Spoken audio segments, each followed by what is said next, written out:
नमस्ते. आज आपण अतिशय पारंपरिक अशी सांज्याची पोळीची रेसिपी बघणार आहोत. सणासमारंभामध्ये किंवा लग्नसराईमध्ये अशा पोळ्या आवर्जून बनवल्या जातात. नवविवाहित वधूला माहेरी पाठवताना किंवा सासरी पाठवताना बुत्ती म्हणून ह्या अशा पोळ्या बनवल्या जातात. तर पुरणपोळीला ऑप्शन म्हणून पण ही पोळी केली जाते. अतिशय रुचकर लागते, मऊ लुसलुशीत होते. खूप झटपट ह्या पोळ्या बनवून होतात. तर आज आपण अक्षय तृतीयेच्या निमित्ताने पुरणपोळी न करता ह्या सांज्याच्या पोळ्या बनवणार आहोत. आपण हव्या त्या साईजमध्ये या पोळ्या बनवू शकतो, छोटी मोठी. इथे मी पुरणपोळीच्या साईजच्या पण बनवलेल्या आहेत. तर तुम्हाला हव्या त्या साईजमध्ये तुम्ही ह्या बनवू शकता. अतिशय रुचकर लागणारी ही आपली पारंपरिक रेसिपी आहे. चला तर मग सुरुवात करूया. सांज्याची पोळी. सुरुवातीला आपण कणिक मळणार आहोत. तर त्यासाठी इथे गव्हाचं पीठ घेतलेलं आहे. तर 2.5 वाटी गव्हाचं पीठ हे सुजीच्या बारीक चाळणीने आपण व्यवस्थित चाळून घेणार आहोत. इथे आपण कुठल्याही प्रकारचा मैदा, रवा काहीही वापरणार नाही. फक्त गव्हाचं पीठ घेतलेलं आहे. याच्यामध्ये चवीनुसार मीठ घालायचं आणि ते व्यवस्थित कणकीमध्ये मिक्स करायचं. आता थोडं थोडं पाणी घालून आपण ही कणिक मळून घेणार आहोत. तर आपण पुरणपोळ्याला जशी कणिक मळतो त्याच पद्धतीने ही कणिक मळणार आहोत. फार घट्टही नाही आणि फार सैलसरही नाही अशी आपली कणिक असेल. आता सुरुवातीला आपण हिला मोठीच मळून घेणार आहोत आणि मळून झाल्यानंतर बोटानीच याला दाब देऊन थोडेसे होल पाडायचे आणि मग त्याच्यामध्ये पाणी शिंपडायचं, जेणेकरून हे पहा असं, जेणेकरून ते पाणी त्या होलमध्ये साठून राहील आणि कणकीला सगळ्या बाजूनी पाणी लागेल. आता ह्या पाण्यामध्येच ही कणिक आपण अशीच तुंबवून ठेवायची आहे. हिला एक 15 ते 20 मिनिटं असंच झाकून ठेवायचं आणि मग आपण हिला सरळ करून घेणार आहोत. तर हे पहा, असे होल पाडायचे आणि पाणी घालून झाकून ठेवायचं. आता याच्यासाठी लागणार आपण शिरा बनवायला रवा भाजूया. तर ज्या वाटीने कणिक घेतली त्या वाटीनेच 1 वाटी रवा घेतलेला आहे. आता स्लो गॅसवर आपल्याला हा रवा अगदी व्यवस्थित परतून घ्यायचा आहे. एक 5 ते 7 मिनिटं रवा कोरडाच भाजायचा आणि मग त्याच्यानंतर आपण अंदाजे 4 ते 5 चमचे याच्यामध्ये तूप घालणार आहोत. तर आता थोडं तूप घालून हा रवा पुन्हा एकदा परतून घ्यायचा. गॅसची फ्लेम स्लोच ठेवायची. आता याच्यामध्ये 4 ते 5 चमचे तूप आपण आत्ता घातलेलं आहे, कारण शिरा बनवताना आपण पुन्हा तूप घालणार नाही. त्यामुळे जेवढं तूप घालायचं ते आत्ताच रवा भाजताना घालायचं आहे.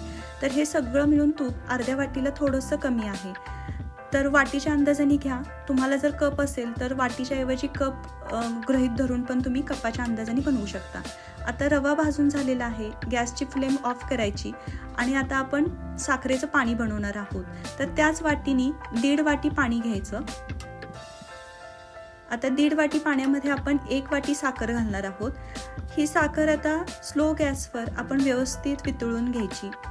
आपल्याला काही पाक वगैरे बनवायचं नाही. ह्या पाण्यातली साखर विरघळली आणि पाण्याला एक उकळी आणायची आहे. हे पाणी उकळून झालं, साखर विरघळली की आपण याच्यामध्ये हे पहा, आता साखर विरघळायला लागलेली आहे. अर्धा चमचा वेलची पावडर घालायची आणि अर्धा चमचा सुंठ पावडर घातलेली आहे. आता हे सगळं मिक्स करून हे पाणी साईडला ठेवून द्यायचं. आता हा आपलं साखरेचं पाणी तयार आहे. एक आंबा घ्यायचा. आता आंब्याचा सीझन आहे आणि अक्षय तृतीयेला आमरस किंवा आंब्याचा पदार्थ हा जेवणामध्ये असतो. तर आपण सांजेच्या पोळीमध्येच आज आंबा मिक्स करणार आहोत. तर इथे मी 1 आंबा मिक्सरला फिरवून घेतलेला आहे. आता आपलं पाणी पण उकळून झालेलं आहे. तर आपण शिऱ्याची तयारी करूया. आता ज्या कढईमध्ये आपण रवा भाजून घेतला तो गॅस ऑन करायचा आणि त्याच्यामध्ये जे गरम पाणी आहे हे गरम असतानाच थोडं आपण मिक्स करायचं. म्हणजे ह्या गरम पाण्यामध्ये हा रवा व्यवस्थित आपला फुलून येतो. गॅसची फ्लेम एकदम स्लो ठेवायची.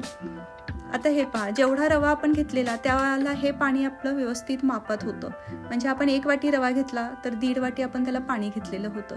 कधी रव्याच्या अंदाजानुसार पाणी आपल्याला कमी जास्त लागू शकतं. आता व्यवस्थित उकळी फुटली, रवा एकसारखा मिक्स झाला की याला झाकण ठेवून आपण 1-2 मिनिटं वाफ देणार आहोत. तर याला आता आपण झाकून ठेवूया. 1-2 मिनिटानंतर तुम्ही पाहिलं तर रव्यामधलं पाणी आटून गेलेलं असेल आणि हा रवा असा आपल्याला थोडासा घट्ट दिसायला लागेल. आता ह्या स्टेजमध्ये आपण जे मिक्सरमध्ये आंब्याचा रस करून घेतला आहे तर अर्धी वाटी आंब्याचा रस आपण या शिऱ्यामध्ये मिक्स करणार आहोत. आता हा आंब्याचा रस घातल्यानंतर सुद्धा व्यवस्थित आपण त्या शिऱ्यामध्ये तो रस मिक्स करून घ्यायचा, जेणेकरून हा आपला आंब्याचा रस सुद्धा शिऱ्याबरोबर शिजला जाईल. आता हे व्यवस्थित हलवून झाल्यानंतर पुन्हा एकदा याला 1 ते 2 मिनिटं आपण वाफ देणार आहोत. त्याला व्यवस्थित झाकून ठेवूया. वाफ दिल्यानंतर तुम्ही बघाल तर हा आपला शिरा पाणी बरोबर त्यांनी तेवढं सोक करून घेतलेला आहे आणि आता हा अगदी छान आपला रवा तयार झालेला आहे. तर आता हा शिरा पहा, एकदम मऊ आहे, खूप सुट्टाही झालेला नाही आणि व्यवस्थित हा आपला शिजला गेलेला आहे. आणि आंबा घातल्यामुळे त्याला कलरही खूप सुंदर आलेला आहे, असे पिवळसर कलर आलेला आहे. त्यामुळे आपल्याला कुठलाही आर्टिफिशियल कलर याच्यामध्ये घालायची गरज नाही. तर आता हा तयार झालेला जो शिरा आहे तो ताटामध्ये थोडा वेळ पसरून ठेवायचा, जेणेकरून हा थंड होईल. खूपही आपण पसरून ठेवायचं नाही, नाहीतर मग तो रवा वरचा कोरडा पडेल. आता जी कणिक आपण भिजवून ठेवलेली तेवढ्यात 20 मिनिटं होतात. तर 20 मिनिटामध्ये ही पहा, पाणी पूर्ण त्या कणकीने शोषून घेतलेलं आहे आणि ही कणिक अशी आपली चिवट झालेली आहे. तर आता हाताच्या साहाय्याने ही व्यवस्थित आपल्याला एकसारखी करून घ्यायची आणि आपली जी मूठ असते त्या मूठच्या साहाय्याने याला दाब देऊन आपण ही व्यवस्थित मळून घेणार आहोत. तर आता हिला आमच्या इकडे याला म्हणतात की कणिक पानतुटी करणे, म्हणजे त्याच्यातला जो पाण्याचा अंश असेल तो सगळा घालवून टाकायचा. तर त्यासाठी ही कणिक अशी आपटून एकसारखी केली जाते. तर आता ही हाताला चिकटते. आत्ता ह्या स्टेजला आपण कणकीमध्ये तेल घालायचं. तर 1 ते 1.5 चमचा तेल आपण आत्ता कणकीमध्ये कणिक तयार करताना घालणार आहोत. तर थोडं हाताला लावायचं, थोडं कणकीला लावायचं आणि ही कणिक अगदी व्यवस्थित अशी आपण मळून घ्यायची.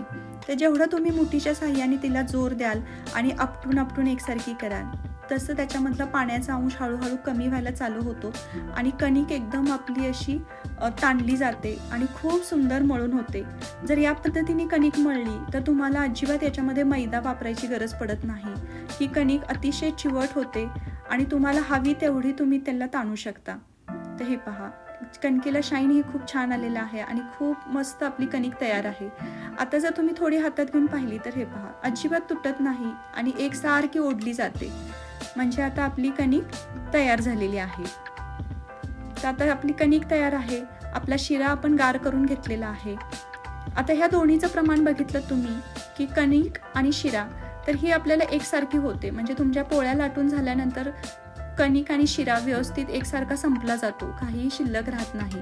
तर हे पहा, आता शिरा आहे तो थंड झालेला आहे. तर त्याला हाताने थोडंसं मळून घ्यायचं आणि एका बाजूला सरकवून घ्यायचा.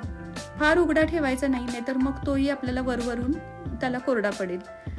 तर आता तुम्ही उंडा बनवताना बघा, हा एकसारखा पुरणासारखा मऊ झालेला आहे आणि छान आपला उंडा तयार होत आहे. तर या पद्धतीने आपण उंडे बनवू शकतो. ते पहा, खूप पटपट आपले उंडे बनवून होत आहेत.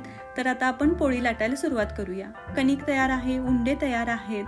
तर आता हे जर तयार झालं एकसारखं की आपल्याला पोळ्या करायला वेळ लागत नाही. तर अगदी छोटासा गोळा घ्यायचा. इथे मी पेड्यापेक्षा थोडासा मोठा कणकीचा गोळा घेतलेला आहे आणि चपातीपेक्षा थोडासा छोटा. तर सुरुवातीला छोटी पोळी करून बघायची, ती व्यवस्थित तुम्हाला लाटता आली, छान कुठेही फाटली नाही, तुटली नाही, तर मग तुम्ही बाकीचं व्यवस्थित लाटू शकता. आता पिठाचा थोडासा हात लावायचा. इथे तुम्ही गव्हाचं पीठही वापरू शकता किंवा मग तांदळाची पिठी सुद्धा वापरू शकता. आता आपण जसं पुरणपोळीचा उंडा भरतो तसाच उंडा भरायचा आहे. उजव्या हातामध्ये सारण घ्यायचं शिऱ्याचं आणि डाव्या हातामध्ये कणिक घ्यायची. कणकीला थोडासा वाटीचा आकार द्यायचा आणि हे पहा, कणकीच्या डबल आपलं सारण त्या कणकीमध्ये बसतं. तर आता हळूहळू अंगठ्याच्या साहाय्याने कणिक आपण वर करायची आणि आपल्या उजव्या हाताने पुरण आतमध्ये दाबत राहायचं. हळूहळू आपला हा उंडा अगदी छान असा तयार होतो. आता कडा आपल्या उजव्या हाताच्या साहाय्याने अंगठा आणि इंडेक्स फिंगरनी, म्हणजे आपल्या दर्शनी बोटाने व्यवस्थित एकत्र करायचा आणि ते उंडा आहे तो बंद करायचा. आता जिथं बंद केलाय ती बाजू लाटताना आपल्याला खाली ठेवायची आहे.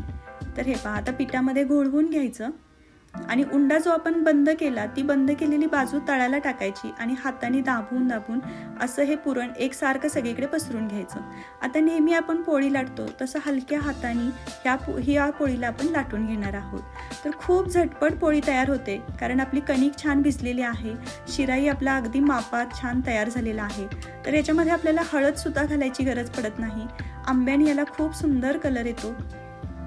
तर हे पहा, आता अगदी व्यवस्थित तुम्हाला हवी तशी पोळी लाटली जाते, कारण कणिक आपली आहे ती खूप छान भिजल्यामुळे व्यवस्थित ताणली जाते.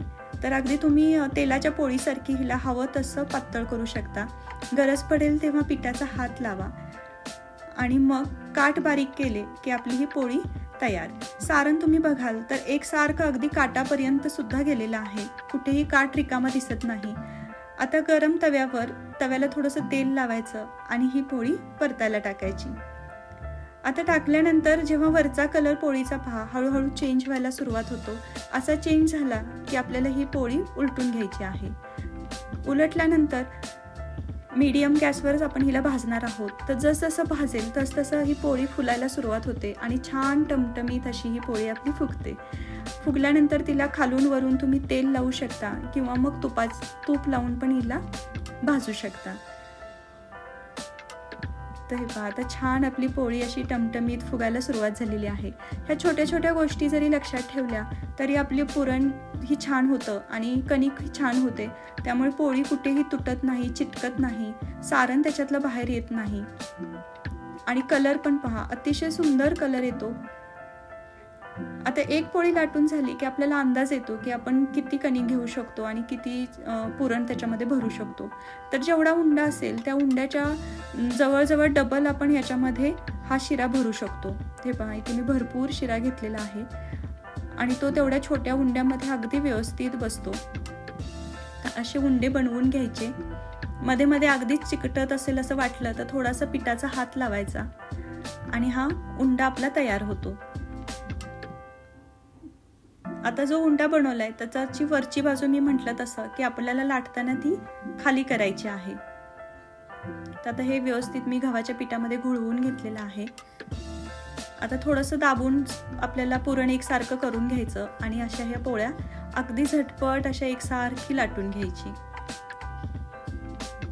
या पोळ्याला तुम्हाला जर उंडा बनवायला नसेल जमत तर तुम्ही 2 छोट्या पुरीच्या साईजमध्ये लातिंब्या लाटून त्याच्यामध्ये हा शिरा भरून आपण जसे पराठे करतो तसं सुद्धा तुम्ही याला लाटून करू शकता. म्हणजे 2 लातिंब्या बनवायच्या, मध्ये सारण भरल्यासारखं याला भरायचं आणि दाबून ह्याला व्यवस्थित असं गोल लाटून घ्यायचे.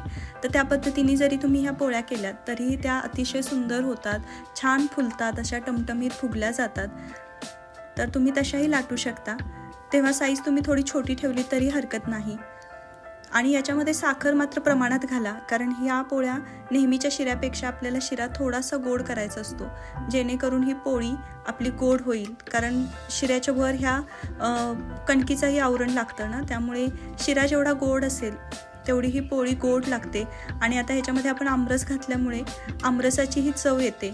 तर ही पोळी तुम्ही आमरसाबरोबर खाऊ शकता, दुधाबरोबर खाऊ शकता किंवा अशी गरमागरम तूप लावून सुद्धा झाल्या खाऊ शकता. तर अतिशय झटपट होणाऱ्या अशा ह्या पोळ्या आहेत आणि कुठेही बिघडत नाहीत, काही नाहीत. खूप एकसारख्या आपल्या पटपट लाटल्या जातात. आता तुम्हाला वाटलं की छोट्या बनवायच्या आहेत तर तुम्ही याची साईज मी म्हटल्याप्रमाणे अगदी छोटीही करू शकता. तर आता ही मी पुरीपेक्षा थोडीशी मोठी केलेली आहे, म्हणजे फुलक्याने एवढी पोळी लाटलेली आहे. तर या साईजमध्ये सुद्धा पोळी छान दिसते. तर अशा छोट्या छोट्या पोळ्यासुद्धा तुम्ही बनवू शकता. आणि सांज्याची पोळी ही आपण लहानपणापासून खात आलेलो आहेच, पण आपण स्वतः बनवायची म्हटलं तरी हे प्रमाणामध्ये बनवलं तर खूप सोपी आहे. 1 वाटीमध्ये आपल्या 10 ते 12 पोळ्या होतात. तर ही रेसिपी आवडल्यास नक्कीच लाईक करा, इतरांबरोबर शेअर करा आणि हो, सबस्क्राईब करायला विसरू नका. भेटूया पुढच्या रेसिपीमध्ये. तोपर्यंत मस्त रहा. धन्यवाद.